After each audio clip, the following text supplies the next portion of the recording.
Bonjour à tous, ici Piero San Giorgio. Je vous avais promis déjà depuis quelque temps une vidéo qui commentait ce mouvement, ces idées que l'on appelle la collapsologie.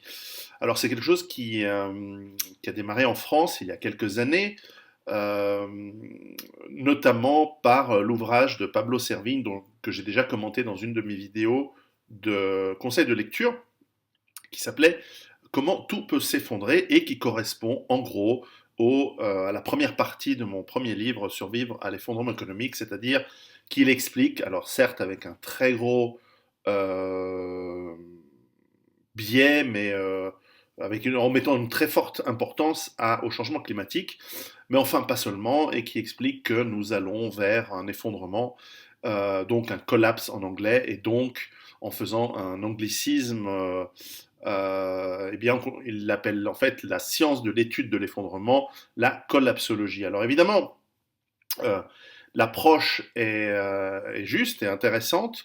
Elle vient évidemment de gens du milieu universitaire qui sont donc forcément marxisants et donc dans une approche on va dire, d'une dialectique marxiste matérialiste, c'est une façon d'approcher le sujet, mais qui comporte certains problèmes, essentiellement deux, et dont je vais vous parler aujourd'hui avec les livres suivants de Pablo Servigne, notamment Nourrir l'Europe en temps de crise, et le livre qu'il a coécrit avec Raphaël Stevens et Gauthier Chapelle, Une autre fin du monde est possible. Alors, en fait, je vais commencer par ce livre, en fait. Voilà. Une autre fin du monde est possible avec sous-titre Vivre l'effondrement et pas seulement y survivre. Alors, j'ai trouvé, je ne sais pas si c'est un clin d'œil vers mon livre Survivre à l'effondrement économique, mais j'ai trouvé que c'est un très bon titre. C'est un titre qui est à la fois accrocheur et en plus qui est bien, et en plus qui correspond évidemment au contenu du livre, mais en plus à quelque chose à laquelle je crois d'ailleurs aussi, c'est qu'il y a alors, ils jouent sur l'humour de la fin du monde parce qu'ils savent très bien, dans la collapsologie, et, enfin les gens qui sont, enfin, les quelques universitaires qui se disent collapsologues et les quelques gens qui se disent survivalistes, nous ne disons pas que c'est la fin du monde, nous disons que c'est la fin d'un monde tel qu'on le connaît aujourd'hui, car et ça en gros sur les causes, nous sommes à peu près tous d'accord, à quelques vraiment détails près, que entre la surpopulation, l'exploitation des ressources et donc la raréfaction de celles-ci, les difficultés des modèles économiques tels qu'ils sont construits aujourd'hui à pouvoir tenir à long terme, eh bien nous allons vers un effondrement, c'est-à-dire une contraction des économies, voire vraiment des cassures profondes. Et donc c'est la fin du monde tel qu'on le connaît. Alors ce n'est pas la fin du monde. Le monde continuera avec ou sans nous, et avec l'espèce humaine et sans l'espèce humaine. Alors moi je pense qu'il n'y a pas de risque que l'espèce humaine disparaisse. C'est là où nous avons une petite différence, c'est que moi je pense que, admettons que les changements climatiques soient vrais, admettons qu'ils soient en plus causés par l'homme, et en ce point ils sont d'accord avec nous, c'est trop tard, on n'arrivera pas à changer, et en admettant que les résultats soient vraiment catastrophiques, et que tout le reste aille bien, ce que je ne crois pas, de toute façon, nous allons avoir, certes, des pertes une grande partie des populations, des effondrements économiques très sévères, mais enfin, il y a toujours des gens qui s'en sortent, il y a toujours des régions géographiques qui sont pas touchées ou améliorées, et même quand on parle, par exemple, des dégagements de méthane dans l'atmosphère et un cycle continu et en fait déséquilibré de réchauffement qui irait de plus en plus croissant jusqu'à des températures qui ne pourraient plus permettre la vie, en tout cas humaine, là, je pense qu'on est vraiment dans la science-fiction et qu'on oublie complètement la capacité du système atmosphérique de relativement réguler les choses. Mais enfin, et puis quand bien même on devait se transformer comme une planète Vénus, et ben là on l'a dans le cul et c'est fini. Mais bon, une autre fin du monde est possible. J'ai trouvé que c'est un livre intéressant à plusieurs domaines. Alors là, en fait, il s'agit de la deuxième partie de Survivre à l'effondrement économique, c'est-à-dire autant dans les premiers livres, euh, comment peut s'effondrer, on parle de, en gros, la réflexion que j'ai eue entre 2005 et 2010, c'est-à-dire pourquoi ça va s'effondrer. Là, dans une autre fin du monde est possible, on commence à arriver sur les conséquences de l'effondrement, c'est-à-dire la partie 2. Et peut-être qu'un jour ils vont écrire des livres. D'ailleurs, Nourrir l'Europe en temps le PEC commence à aller dans ce sens-là. qui correspondront à la partie 3 de Survivre à l'effondrement économique. Donc c'est bien, ils en sont arrivés déjà à pas mal de réflexions. Alors je pense qu'ils ont compris même la partie 3 et partie 4 de mon livre, hein, c'est certain. Simplement que je pense que le milieu universitaire a certaines frictions et certaines lenteurs qui fait que on ne peut pas tout dire et qu'il y a des choses que les auteurs peut-être pensent, je ne suis pas certain, je ne suis pas dans leur tête, mais qu'ils n'osent pas dire et qu'ils ne veulent pas dire, voire même que même refusent de voir et refusent d'exprimer.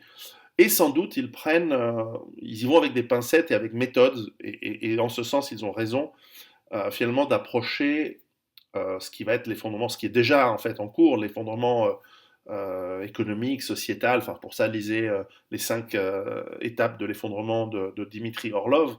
Et donc, Pablo Servigne et ses collègues nous parlent en fait voilà, des phases de destruction, et ils calquent d'ailleurs à juste titre, comme je l'ai fait dans mon livre d'ailleurs avant, eh bien, les phases psychologiques du deuil, enfin du choc et du deuil de Kubler-Ross, donc où on a le déni, la colère, enfin il y a ces 5 ou 6 phases dont je ne me souviens plus par cœur, mais enfin.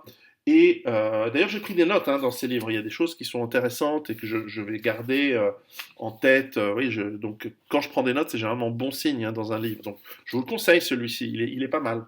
Alors, si vous avez déjà lu Survivre à l'effondrement économique et que vous êtes déjà en train de vous préparer, vous n'apprendrez rien de nouveau. Simplement, ça vous donnera une perspective différente. En revanche, si vous avez lu aucun livre, lisez celui-ci. Lisez également les miens pour avoir des solutions. Mais enfin, dans le constat du problème, il est assez juste. Alors, j'ai quelques points de désaccord sur les changements climatiques, je l'ai déjà mentionné. Mais enfin, pour moi, c'est du détail. Hein, c'est pas très, très, très, très important. Vous allez voir où j'ai un gros point plus philosophique de désaccord, ce qui ne nie, je ne nie pas la qualité du livre d'ailleurs. Alors, alors voilà, arrivons-y. Donc, il parle de, de comment ça va se viander, et il commence à ébaucher des approches à des solutions qui pour l'instant restent au niveau de l'individu. La partie que j'ai beaucoup appréciée dans ce livre, il y a deux parties que j'ai beaucoup appréciées dans ce livre, c'est tout d'abord une approche qui est très juste, qui est très pertinente et dont j'ai peu parlé dans Survivor économique parce que je le garde pour le livre sur la peur, en fait.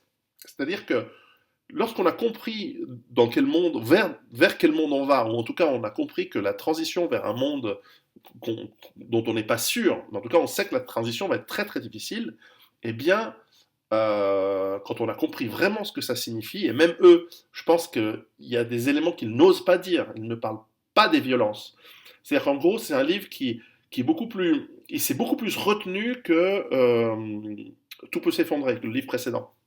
Et donc, ils ne parlent pas des problèmes multiculturels et multiethniques. Hein. Pour eux, c'est bon, bah, on est tous pareils. Et ça, c'est le problème de cette culture marxiste et universitaire qui, en fait, ne voit pas la réalité et ne voit pas la réalité de l'être humain, qui a une approche idéologique. Je ne dis pas qu'ils le font à dessein, mais ils viennent d'un monde où il y a une idéologie très très forte sur l'être humain et qui même nie le mauvais, la violence et certainement les comportements qui sont étudiés pourtant par l'anthropologie depuis très longtemps, liés à la violence entre tribus, entre groupes, entre espèces humaines différentes. Espèce, c'est pas le terme ici, je ne suis pas en train de prendre un terme biologique, mais en gros, entre espaces ethnico-culturels différents qui, depuis la nuit des temps, combattent pour les ressources, surtout quand elles sont rares. Et ça, ils n'en parlent pas du tout et ne le voient pas, et ce qui est normal dans leur logiciel. Dans le logiciel, tout le monde est gentil, tout le monde est truc, et ils se rendent bien compte que ça va tomber, et ils pensent que les gens, bah, s'il y a des gens qui vont mourir, c'est parce qu'il y aura moins à manger. Et donc, il faut mettre en place des systèmes de partage, d'entraide, etc. Sauf que la réalité de l'être humain et de la nature, et je pense qu'ils sont aussi, je ne l'ai pas ici, il y a un autre livre qui s'appelle L'entraide. Euh, l'autre loi de la jungle, oui c'est ça, qui est aussi très très bien, parce que moi-même en fait moi j'abonde dans le sens de la nécessité de l'entraide. Je suis un lecteur de Kropotkin, j'aime beaucoup. Je me considère en réalité comme peut-être pas un anarchiste, mais une personne anarchique, c'est-à-dire que j'aime le fait qu'il n'y ait pas d'État, laissez-moi tranquille et laissez-moi collaborer avec qui j'ai envie, et je le ferai d'ailleurs assez volontiers, et je le fais assez volontiers. Simplement, j'aime pas qu'on m'oblige à être... je veux pas qu'on m'oblige avec un pistolet sur la tête à partager, parce qu'en général, ce sont les parasites qui mettent le pistolet sur la tête aux gens. Regardez l'Union soviétique. Regardez, même aujourd'hui, on critique le système capitaliste, chose qu'ils font, mais en fait, ils ne critiquent pas un système capitaliste, puisque le système capitaliste n'existe pas aujourd'hui. Aujourd'hui, nous sommes dans un système corporatiste. D'ailleurs, c'est un système socialiste au service de très grandes fortunes et de très grandes puissances financières et économiques. Mais il ne s'agit pas du tout du capitalisme. Il n'y a pas de libre marché. Il y a du libre marché dans des petites poches par-ci ou là, mais en fait, ce sont les États au service de puissance de l'argent qui utilisent la force de l'armée, de la police, etc., et des lois donc, pour imposer des systèmes économiques qui ne sont pas du tout libres, qui sont complètement biaisés dans l'intérêt de grandes multinationales, de grandes puissances de l'argent.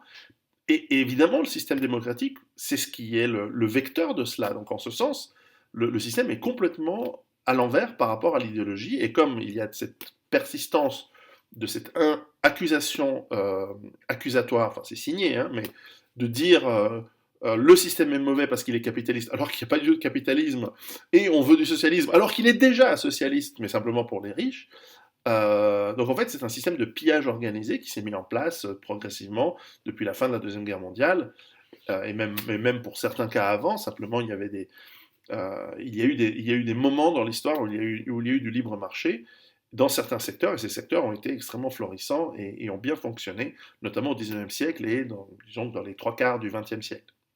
Et pas partout, évidemment. Je pense notamment ça a fonctionné pas mal aux États-Unis, encore que dans certains secteurs. Parce que la puissance impérialiste, par définition, n'est pas capitaliste et n'est pas euh, libre. Alors, je fais une petite parenthèse. L'anticapitalisme va me dire, justement, le capitalisme, c'est l'achat de l'État et l'utilisation de la puissance de l'argent pour capitaliser encore plus, et donc d'utiliser toutes les puissances disponibles, donc y compris l'État, pour, euh, pour se faire encore plus d'argent et obtenir encore plus de puissance. Alors, c'est recevable comme argumentation, et je dirais, je dirais à ce moment-là qu'ils définissent le capitalisme comme étant un système qui n'est pas forcément libéral. Alors, dans ma définition, en fait, c'est un système qui est libéral au sens économique, et pour moi, je suis relativement modéré, parce que je crois aux frontières, je crois aux forces de l'ordre, et une force, comment dire, ethno-nationale qui protège les peuples qui habitent sur un ensemble, donc sur un territoire donné. Ça peut être un canton, un petit pays, une nation, peu importe. Mais dès qu'on commence à avoir un État qui grandit, eh bien à ce moment-là, c'est vrai, les forces de l'argent vont l'utiliser parce que c'est un outil extraordinaire pour encore plus exploiter et encore plus corrompre et encore plus s'enrichir. Je ferme la parenthèse sur le capitalisme. C'est une très longue discussion qu'on pourra avoir un jour, mais voilà, je ne suis pas sûr d'avoir forcément raison. Mais en tout cas, voilà, je vous ai expliqué en très succinct mon point de vue. Donc, dans une autre fin du monde des possibles, ces collapsologues nous expliquent pourquoi ça va se planter, et de manière à laquelle je n'ai aucun point de vue. Ils parlent des ZAD, ils parlent des gens qui commencent à se préparer, et enfin, finalement, ils mentionnent même le survivalisme, et en gros disent, et ça j'ai trouvé très, très courageux de leur part, ils disent en gros que nous devons préparer cette transition et préparer le monde de demain en étant très ouverts et en discutant avec tout le monde. Et donc, ils ouvrent la possibilité du dialogue avec des gens qui ne seraient pas forcément sur leur idéologie politique, qui ne seraient pas forcément dans leur mode de pensée, et qui ne seraient pas forcément d'accord sur des solutions, on va dire, assez bisounours. Et en ce sens, ce livre est moins violent que le premier, c'est-à-dire qu'en gros, ici, ils ne disent pas que ça va viander, qu'il y aura une baisse de population gigantesque. Ils disent que bon, il faut transitionner, on va s'en sortir. Donc, c'est dans un sens, ils se rapprochent de cette idéologie des décroissants qui, sur le fond, est très juste, mais qui, dans leur slogan de dire on va tous y arriver ou alors on n'y arrivera pas, est complètement fausse. Je veux dire, on peut très bien y arriver, mais pas tous, bien sûr. Et puis d'ailleurs, ce serait bien que pas tout le monde y arrive, parce qu'il y a vraiment des gens qui sont insupportables, hein. Donc, enfin, je dis ça, c'est presque une demi-boutade, parce que c'est pas moi qui va décider de qui ça va être ou qui ça va pas être. Bref, donc vous aurez compris que c'est une boutade. Et donc leurs mains tendues, et non pas leurs bras tendus, parce que je n'aime pas tellement les bras tendus, vous me connaissez. En revanche, en fait, ils sont ouverts à la discussion. D'ailleurs, je suis curieux jusqu'où ils sont ouverts, jusqu'à quel point ils sont prêts à parler avec des gens pestiférés. Et c'est là où, en fait, il y a un deuxième point qui est intéressant dans cette approche collapsologique, c'est que si j'en reviens à ma formation de marketeur et de marketing, qui est mon métier avant d'écrire des livres, lorsqu'on segmente des marchés parce qu'on veut les conquérir ou parce qu'on veut pousser une idée en l'occurrence, eh bien on approche par des différents angles qui correspondent si possible à notre nature et à notre idéologie. Moi, ma nature et mon idéologie, c'est une nature libérale, d'ouverture d'esprit, de liberté d'expression et vraiment de liberté totale et donc de responsabilisation et donc j'en arrive à voir le monde avec mes lunettes qui sont plutôt assez sombres, parce que je vois la réalité de la nature humaine comme étant souvent mauvaise, souvent basée sur l'anthropologie, comme j'ai mentionné tout à l'heure, qui est souvent violente, et qu'il faut savoir se défendre pour se faire respecter, pour pouvoir obtenir l'espace dans lequel on peut être libre. Et le cadre moral, et bâtir le cadre moral dans lequel on peut justement avoir une liberté avec responsabilité. Les gens qui viennent à d'autres, qui ont une nature plus peut-être socialisante, marxiste, dans une idéologie marxiste et qui ont baigné dans cet environnement, qui n'est pas du tout le mien, bien que j'ai eu mes petites phases légèrement gauchistes quand j'étais très jeune, eh bien, eux peut-être ont une approche en disant non, il faut approcher le marché, entre guillemets, le terme n'est pas approprié, mais en tout cas, il y a un marché de lecture, de conférences, de livres, de tout ce qu'on veut, et médiatique par une approche qui est plutôt celle de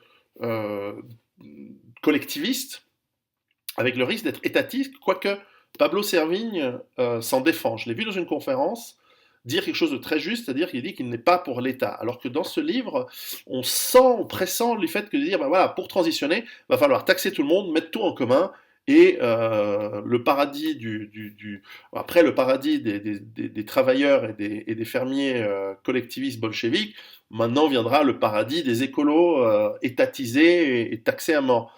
Non, Pablo Servigne s'en défend. Lui est plus pour le volontarisme, comme moi d'ailleurs. Donc en ce sens, il se rapproche plus d'une approche anarchiste, et d'ailleurs dont je me prétends, donc d'ailleurs, pour parenthèse, complètement à l'opposé du fascisme ou du socialisme, parce que le fascisme est socialiste. N'oublions pas, ou le nazisme, qui est encore plus socialiste ethnique et allemand, mais socialiste.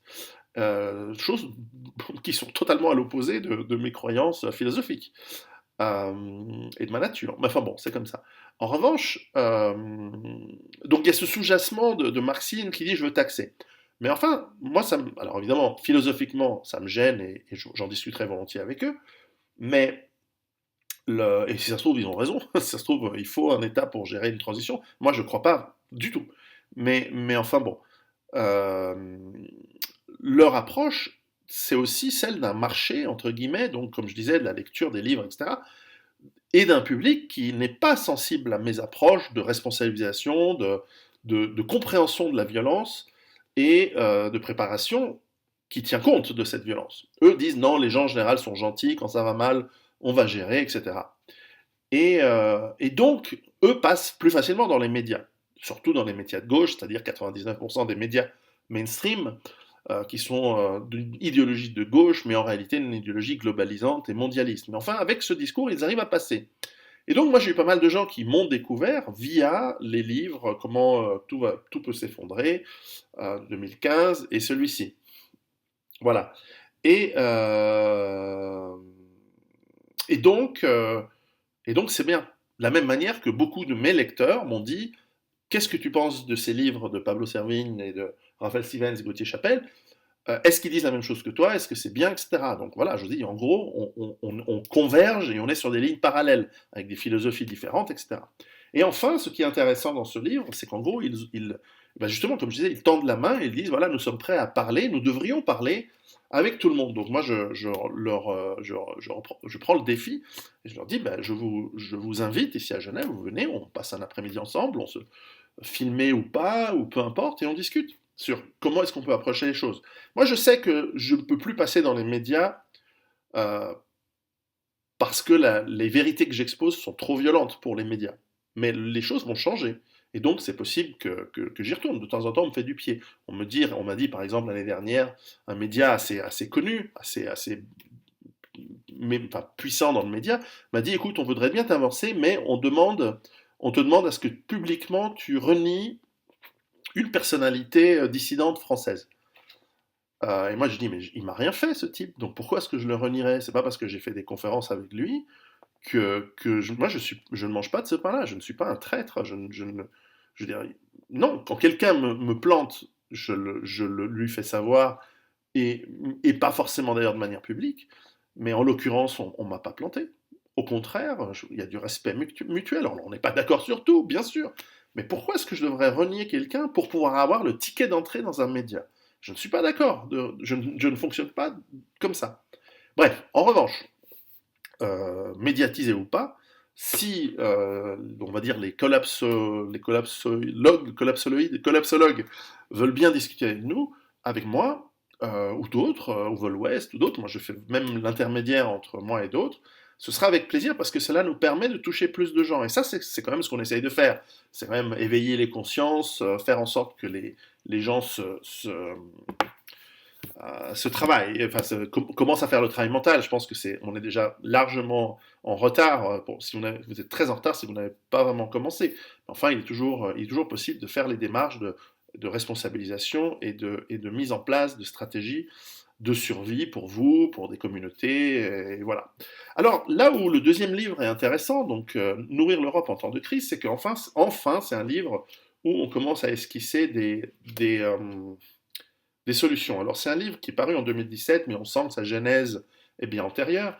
Et en gros, ce que Pablo Servigne nous dit, c'est que c'est un livre qu'il a présenté, je ne sais plus où, mais à une autorité, je pense, de l'Union européenne, dans un de ses multiples. Moi aussi, j'ai été invité à donner un discours, par exemple, au Parlement européen, mais en fait, ce sont des sous-commissions d'études, de recherche, donc si ça se trouve, c'est écouté par personne. Mais enfin, lui a fait je ne sais pas s'il a fait un discours, mais en tout cas, il a fait un livre voilà, qui explique à quoi pourraient ressembler les systèmes alimentaires de demain dans un monde qui se contracte, éventuellement qui s'effondre. Et donc, il nous explique en fonction de différents scénarios. Alors, certains sont très, très, très lourdement liés à réchauffement climatique, machin, tout ça. Ok, bon, comme je me suis déjà exprimé là-dessus.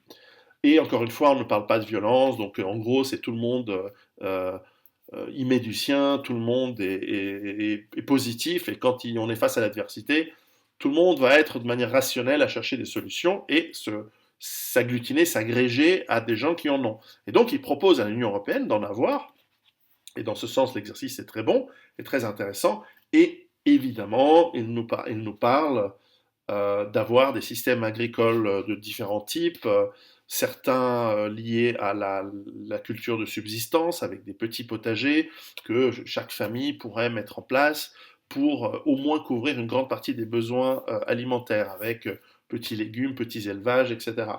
Également avec des modèles de production locale et de production évidemment, c'est par définition saisonnière et donc moins dépendant des transports et des énergies euh, et évidemment des importations absurdes, ça je suis complètement d'accord. Les trucs absurdes qu'on a aujourd'hui, on a des fraises toute l'année, des asperges toute l'année, c'est vraiment n'importe quoi. Et, euh, et quand on mange de saison, on se rend compte d'ailleurs que les aliments ont meilleur goût, et c'est en plus une partie de ceux qui sont de saison, on peut les obtenir près de chez vous. Évidemment, ici en Suisse, les oranges, nous sommes en janvier, enfin début février 2019, c'est sûr qu'en ce moment, je ne mange pas des oranges de mon jardin, parce que je ne peux pas avoir d'oranges dans mon jardin. Donc, mais c'est le seul moment de l'année où je vais manger et des oranges qui vont venir d'Italie ou d'Espagne, par exemple. Et donc voilà, en ce moment, est-ce qu'il y a encore des clémentines? Non, c'est un peu fini les clémentines. Mais voilà, même si c'est quelques centaines ou peut-être même 1000 kilomètres de transport, 1000 ça commence à faire beaucoup, même si c'est la Sicile. Mais voilà, je trouve encore acceptable parce que c'est en saison. Bref, je m'égare. Et donc, dans ces livres, dans ce livre, en fait, il conclut par exactement comme je conclus ce livre, Les fondements économiques, c'est qu'en fait, nous avons une formidable opportunité de restructurer nos économies, de créer des emplois. Et en ce sens, il a parfaitement raison, puisque Et en plus, ce sont des emplois qui sont non liés à l'État et toutes ces conneries. Ce sont des états, des états d'entrepreneurs. C'est-à-dire que vous allez devenir maraîcher, vous allez mettre en place votre production liée même au terroir. Ça peut être des très bons fromages, de la viande, des légumes, qui sont anciens, qui sont prisés, et qui vont devenir en fait.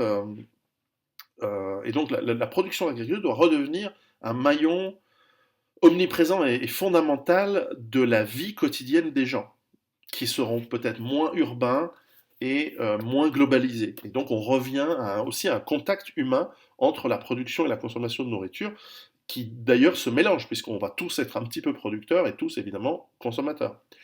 Et je pense que l'Union européenne n'en fera rien du tout, qu'ils n'en ont absolument rien à foutre. En tout cas, ils écoutent. Il y a sûrement des hommes et des femmes politiques comme ceux qui m'ont invité qui ont le souci de faire entendre ou d'écouter certaines voix, comme Pablo Servigne, comme moi-même, et de nous faire donner des solutions. Mais après, ces solutions, en tout cas, c'est intéressant de voir des solutions au niveau euh, moyen élevé, au niveau stratégique, parce qu'effectivement, moi, je donne des solutions pour l'individu. Et là, je vois des solutions qui ont été données, euh, et on parle de résilience en fonction de différents scénarios, on parle de comment mettre en place des petites fermes, et ça, c'est bien.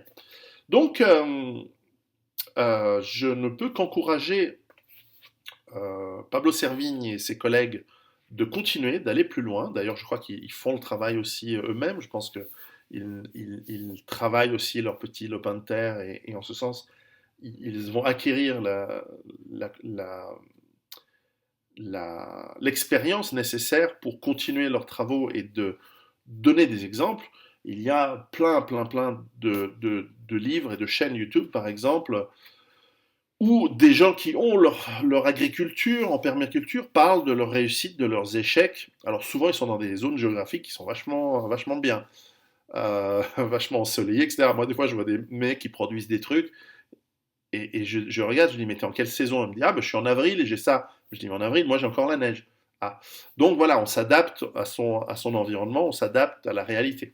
Voilà, donc voilà ce que je pensais de la collapsologie. Donc j'encourage ce mouvement à continuer. Je pense qu'en fait, ce sont des différences de termes, mais qu'au fond, à quelques détails près, certains détails très importants, mais à quelques détails près, nous allons dans la même direction. Et je relève le défi. Je suis contactable, donc si des collapsologues suisses ou français ou autres souhaitent dialoguer, discuter, ils sont les bienvenus chez moi, où on peut s'organiser. Et, et je pense ils ont des carences auxquelles ma philosophie peut apporter des solutions. Et, mais pour le reste, je pense qu'on est assez d'accord. Voilà, donc c'était la collapsologie, qui est en fait une version euh, universitaire du survivalisme, mais qu'il ne faut pas rejeter. Au contraire, il faut s'ouvrir au débat et apprendre les uns des autres. Et donc ça aussi, c'est une question de préparation. Et donc, préparez-vous.